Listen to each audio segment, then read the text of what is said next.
things rattling around my head, and I wanted to put them out there.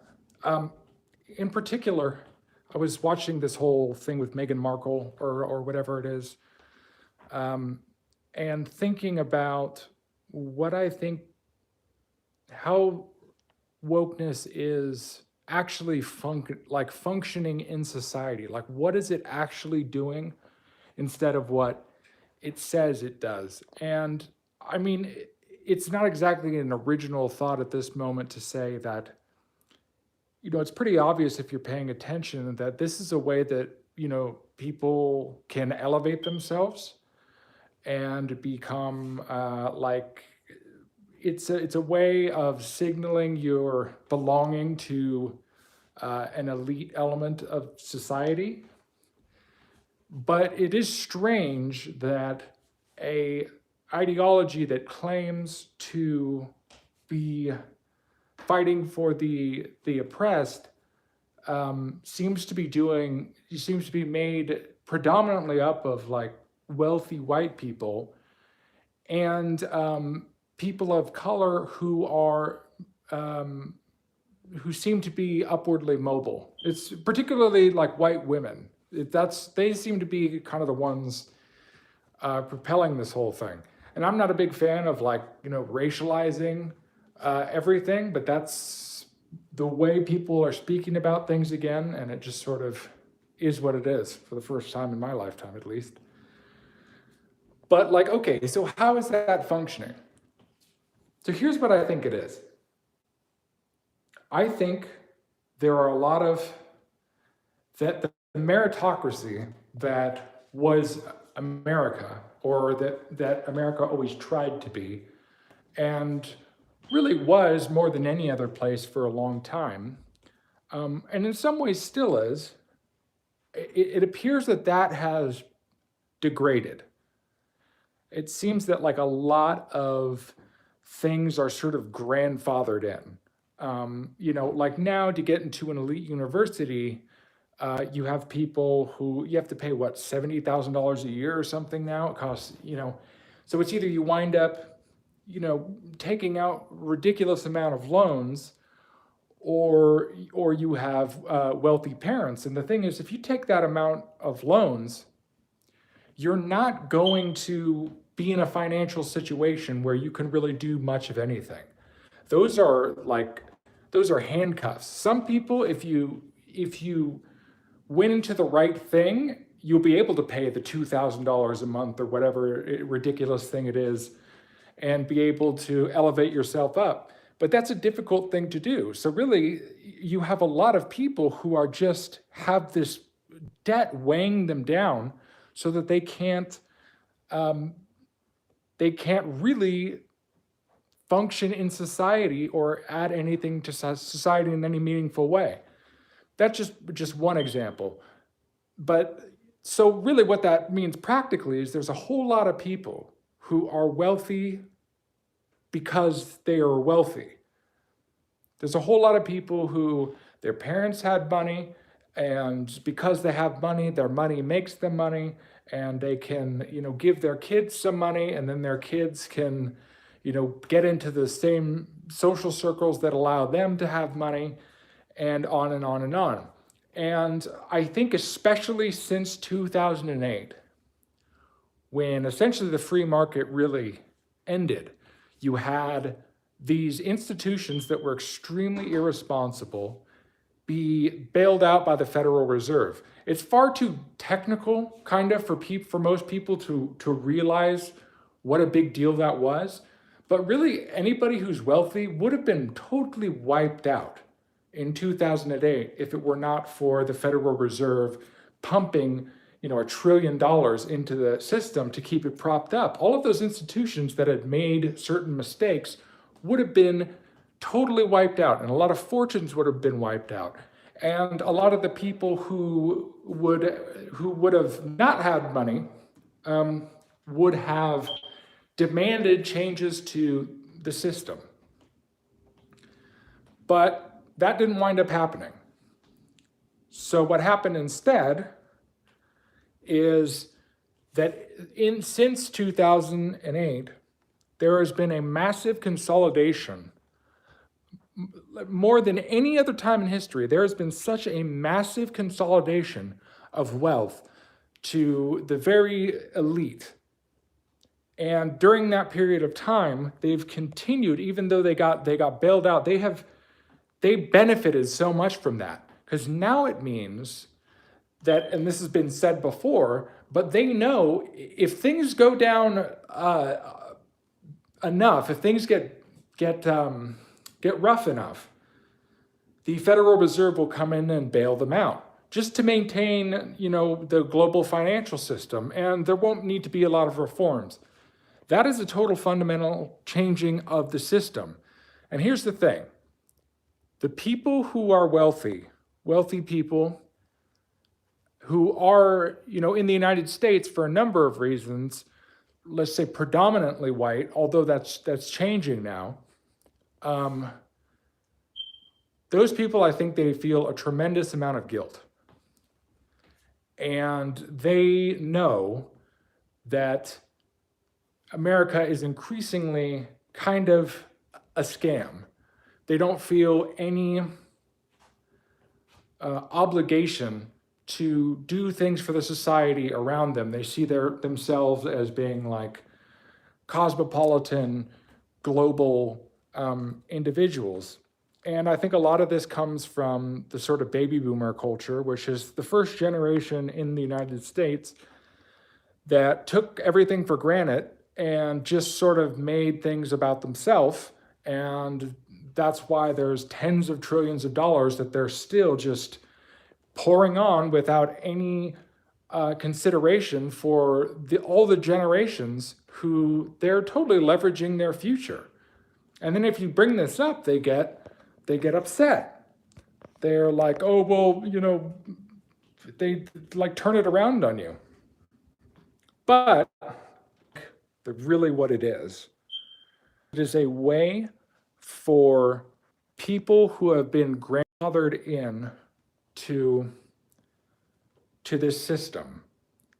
It is a way for them to maintain their power and privilege while feeling good about themselves so that they can continue sort of pillaging what's left of America and think that it's some, act of virtue. So why do I think that? Okay. So first of all, you just have to use your common sense. I worked in the entertainment industry for quite some time, and I can tell you to a person, individuals who, let's say right now, would have their pronouns in their bio, or who would, talk about intersectionality and so on. All of those people are either wealthy or people that are very ambitious and want to be among the elite. So some of them are like, decent enough people, but like some are very, people that before I even knew that about them, I really didn't like them. I could tell that they were really phony, and they kind of scared me, actually, in a strange way. And some of them are women who, like white women, who are very smart and they're very attractive, but you never actually see them. You see the facade they put out. And if you're someone who's sensitive to that kind of thing, and you just see that someone's like just a complete phony, it bothers you. The people like that totally bothered me. And so first, just use your common sense. The people who get elevated are the ones who speak about this particular ideology. And what do we know about power? You can tell where power resides based on kind of how hard it's able to kick back when you criticize it, right? So, for example, I hate the comparisons to a certain German leader that I'll probably get demonetized if I say his name. But if you would have gone back to Germany pre-war, the people who you would get in trouble for criticizing were clearly the people who were ascendant in the country. And people who wanted to be close to power had to adopt that party line. And by adopting the party line, you would be known as somebody who was safe, and you could be put into positions of power and know that you'll be willing to go along with all of it, right? So here's what I see right now. I think fundamentally, why is this happening? What's driving it all is technology. So right now, throughout most of history, everybody was in their sort of little tribal bubble, right? You connected to people around you, and then, more recently through media and stuff, you could like see films of people on the other side of the world. You could read books from people, describing faraway places and, see exotic animals and whatnot. But really, for the most part, you only knew what was around you. Now, the internet has fundamentally changed that, and especially social media, and now we have 5G. Before long, it is going to be like you could actually maintain a real relationship, like, not physically touching each other, but in every other sense, you'll be able to have a relationship with somebody even on the other side of the world. Within a few years, it's going to be like you're sitting in the same room with them.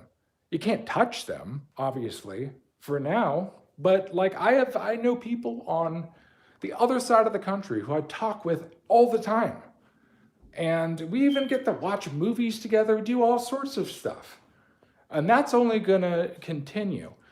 So now, the centers of power that were at one time confined by geography, and just like you can't really control something on the other side of the world because you're not on the other side of the world, and there isn't an effective way for people to communicate so they could coordinate together and all of that. But now, that's totally changing. So, and it really has changed. So what does that wind up doing? That winds up meaning that power being the way that it is, when there is an opportunity to grab power, people are going to take it. Full stop. People will take it. Not everybody will take it, but there will always be people who are sort of conquerors and ambitious and are after power. And right now, I think what's happening is, and the reason people pushed back against Trump so much, is that in the same way that over the past couple of decades, and especially since 2008, we've been sending jobs, overseas, and we're able to make products more cheaply, but all the profits, for the most part, are going to an increasingly small group of elites, right? I'm gonna get a LaCroix. My mouth is freaking, sorry. I'm like licking my lips and stuff. It's crazy. Anyways, one sec.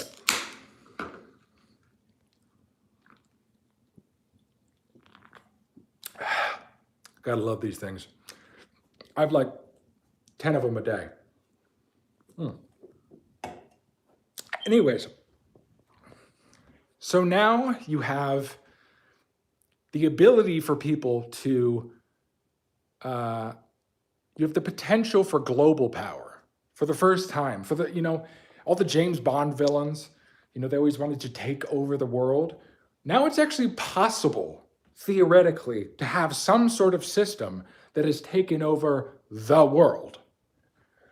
Now, if you were somebody who wanted that to happen, and like our elite is in a position to where they will benefit from that because they have the levers of power currently in the most powerful country in the world, right? And so far, all of the transactions that have been made have benefited them.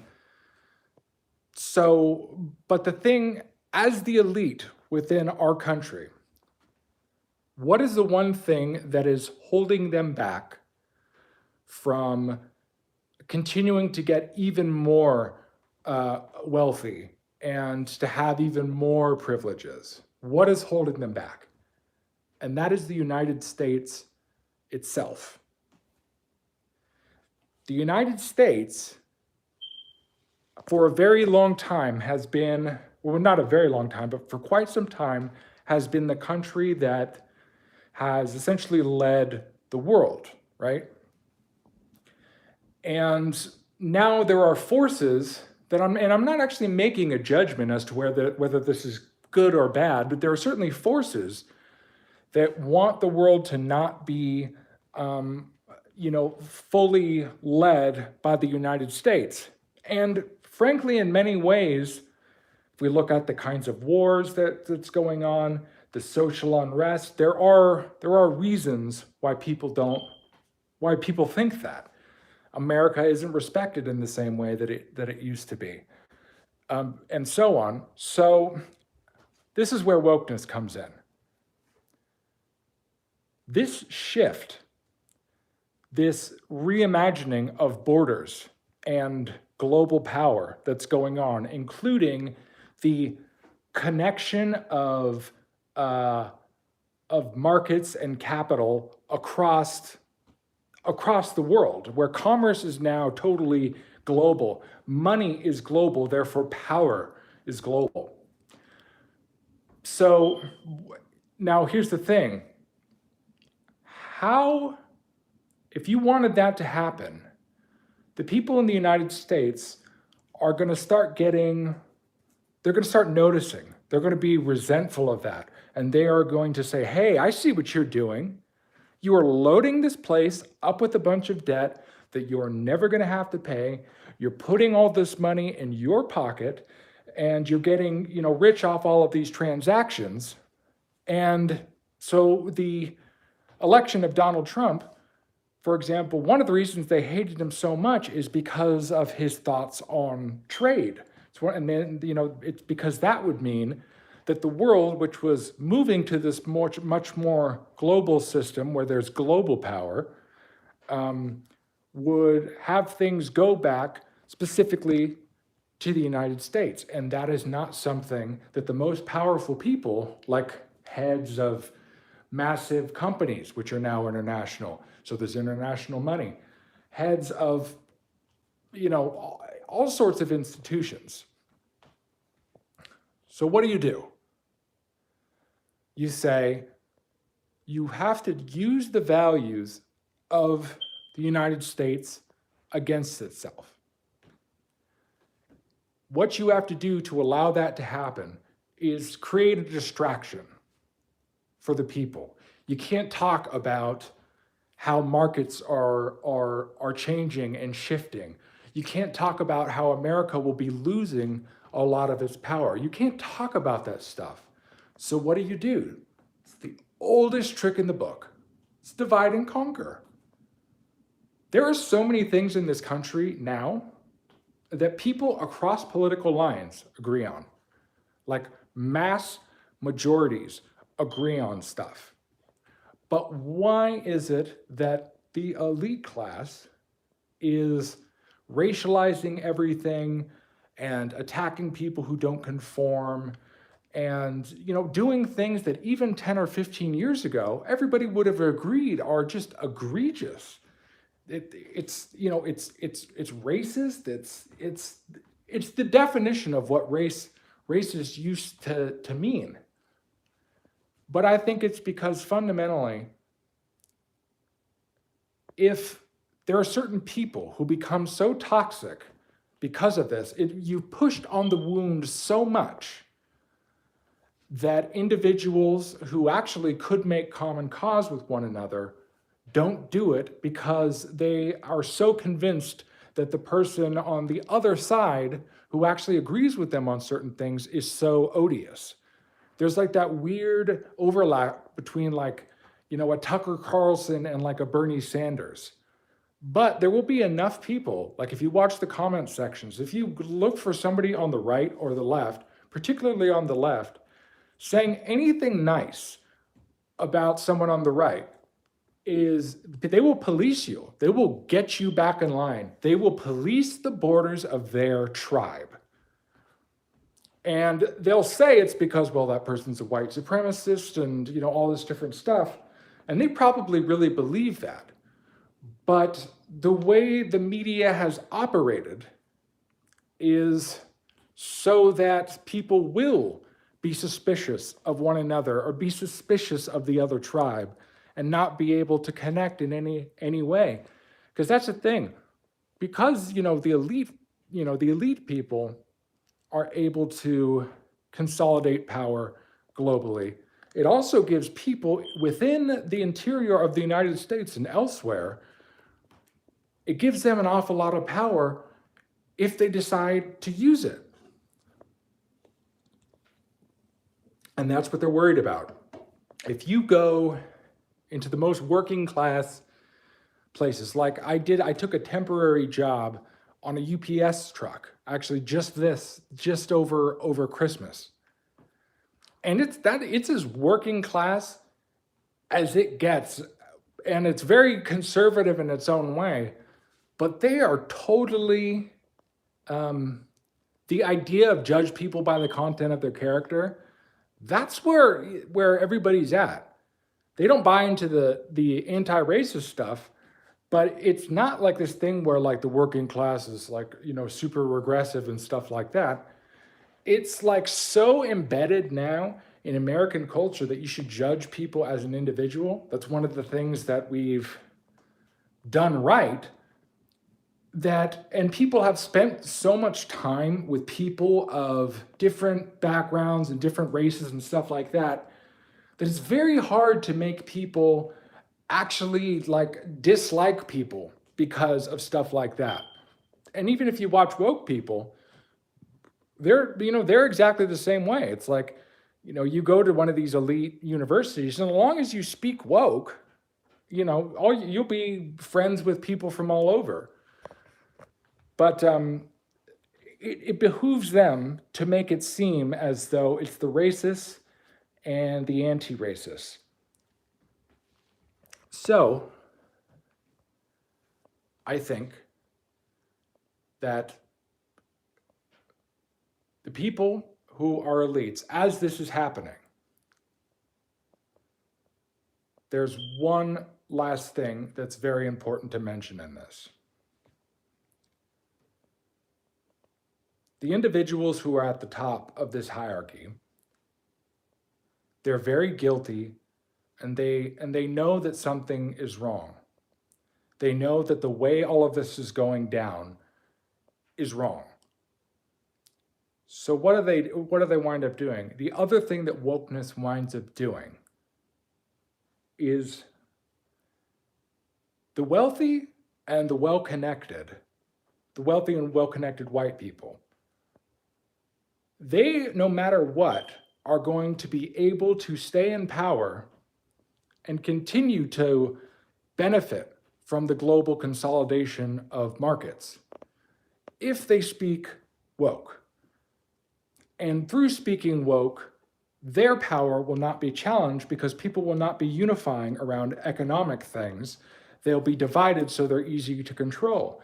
So through the guise of trying to help people, you wind up doing exactly the opposite. But this is how it works. Okay, so your kids, if you're one of these wealthy people, you get them to speak woke. And what does that mean? You get, like, there was this thing about, the most affluent prep schools and universities, they're all teaching this stuff in a very cultic way. If you speak that language, you will get to maintain your privilege. That's the counterintuitive thing. I heard Chelsea Clinton say, well, it's my job to, erode my children's privilege and get them to do this. It's like, no, you are saying that specifically so you can maintain your privilege. And what do they do? What is the sacrifice that is made in order to do that? Well, it's exactly what the Biden administration is doing. I don't think Joe Biden's a bad guy, really, but What is he doing? They're putting people in positions of the same old systems, but saying, hey, look, it's a black guy, and hey, look, it's a trans person, and all of this different stuff. So what does it mean? If you destroy a meritocracy, that now means that there's like a bargain that's given to people, to the like white elites, saying, well, look, here's the deal. As long as you don't wind up making common cause with, working and middle class white people, we'll give some of you access into the elite. You can be part of the system that pillages and sells out America. We'll let you in on the take. The only thing is that we get to keep our money, and we'll self-denigrate ourselves. We'll say all this different stuff, and we will happily make sure that there are a lot of people who won't be able to enter into these elite circles, because we'll see to it that the meritocracy is no longer about meritocracy. It will be about making sure that certain groups are represented. It is completely cutting off the meritocracy. Now look, do I think that increasingly in the United States, there would kind of naturally be people from all sorts of different backgrounds who are, becoming more wealthy, and that, it's likely that would happen if we have a fair system? I think that's safe to say. But what you are doing by having literal racial discrimination is you are making sure that white folks who aren't super wealthy feel like they have to vote. They have to vote for the other party. They have to vote Republican or whatever it is, because it just for the simple fact that they don't want to be discriminated against. They don't like that idea, so they can't use the other party. And likewise, on the other side, you can't wind up voting for a Republican if you think that Republicans are all white supremacists. So really, it's just making sure that the status quo, that the looting of the United States as a global force can be maintained, and that the people who are ultimately in power, they will let in some people who are meant to represent historically marginalized groups. And that is the one concession that they'll make. But they'll make sure that other people who might have gotten into the elite of their own merit won't be able to do that unless they're willing to hit people against each other in this specific way. That is the price of admission. So that's why I see so many people. If you want to climb in society, that's what you do. And that is why on LinkedIn or on social networks or whatever it is, the only people who can say all of this stuff, while apparently who can speak their political truths, which are totally racialized, the only people who can do that are progressive people, or people that are woke progressives, because that is the new religion of the ruling class. So it's either you accept it or you're out. And because it is phrased in a way, but what's brilliant about it is it's phrased in a way to make you feel like you're a good person, not that you're protecting themselves. The Ivy League has trained people to rule the United States and the world for, hundreds of years. That's what the Ivy League does. So that's why the more elite the university, you would think that what it would be is that, like state schools and, smaller schools would be really, really into wokeness. But it's actually the more prestigious the university, the more they're into it.